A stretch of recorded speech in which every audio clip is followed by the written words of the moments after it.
عمرے کے سفر کے دوران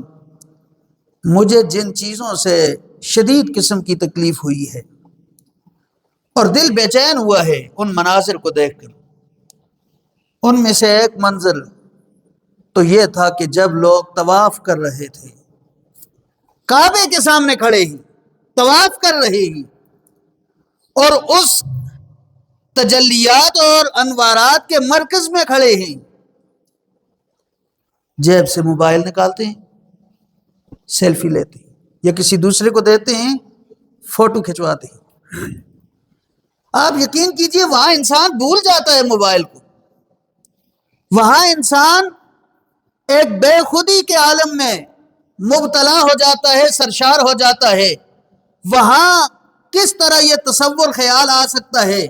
کہ اس موقع پر جیب سے موبائل نکالیں اور اپنی سیلفی لیں، اپنا فوٹو کھنچوائیں۔ لیکن بعض لوگوں کو دیکھا ہے وہاں بھی وہ احرام میں لپٹے ہوئے ہیں، پس منظر میں کعبہ نظر آ رہا ہے، موبائل نکالتے ہیں اور اس وقت بھی تصویر کھنچوانا ضروری سمجھتے ہیں۔ تو ایسے لوگوں کو دیکھ کر آپ یقین کیجئے بڑی تکلیف ہوتی ہے۔ اللہ کریم سمجھ نصیب فرمائے، اس گھر کے جو تقاضے ہیں وہ تقاضے پورے کرنے کی توفیق عطا فرمائے۔ اور پھر اسی طرح دوسری جو جگہ ہے جہاں مجھے بڑی تکلیف ہوئی، روضہ رسول صلی اللہ علیہ وسلم کی جو راہداری ہے، اس راہداری میں بھی لوگ اونچی آواز میں باتیں کر رہے ہیں، اور پھر اس راہداری میں بھی لوگ اپنے ہاتھوں میں جوتے اٹھائے جا رہے ہیں۔ میں تو سخت قسم کی بے ادبی سمجھتا ہوں، سخت قسم کی بے ادبی کہ انسان روضہ رسول کے سامنے درود و سلام پڑھتے ہوئے اور حضور علیہ الصلوۃ والسلام کے مواجہ شریف کے سامنے سے گزرتے ہوئے ہاتھ میں جوتے پکڑے ہوئے ہوں، مجھے سخت قسم کی بے ادبی اور گستاخی لگتی ہے۔ اور پھر اسی پر بس نہیں، کچھ لوگ وہاں سے گزرتے ہوئے بھی روضہ رسول کی جو راہداری ہے، جو راہ گزر ہے، وہاں سے گزرتے ہوئے بھی کچھ لوگ اپنی ویڈیو بنواتے ہیں، کچھ لوگ اپنی تصویر کھنچواتے ہیں، یا کچھ لوگ اپنی جیب سے ہی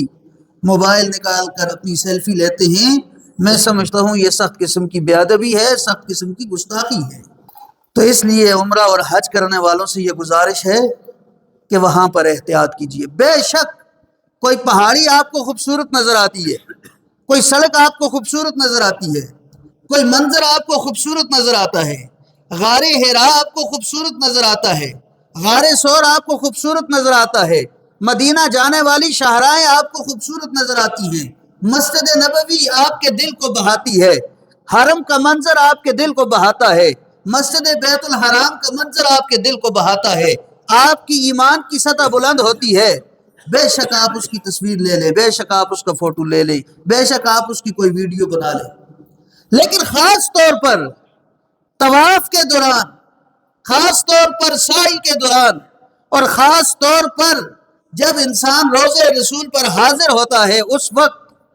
خدا را اپنے موبائلوں کو جیب میں ڈالیں، اپنے موبائل کو جیب میں ڈالیں اور اپنے کیمرے بند کریں۔ اب صرف ایک آپ ہیں، ایک اللہ ہے۔ اللہ اور آپ کے درمیان موبائل حائل نہ ہو، آپ کی اور اللہ کے درمیان سیلفی حائل نہ ہو، آپ کے اور اللہ کے درمیان کوئی اور چیز حائل نہ ہو۔ اس وقت براہ راست آپ اللہ تعالیٰ سے ہم کلام ہوتے ہیں، آپ کے درمیان کوئی واسطہ نہیں ہوتا۔ تو اس لیے ایسے موقع پر، یہ موقع چونکہ ادب کا ہے، خاص طور پر احتیاط کرنے کی ضرورت ہے۔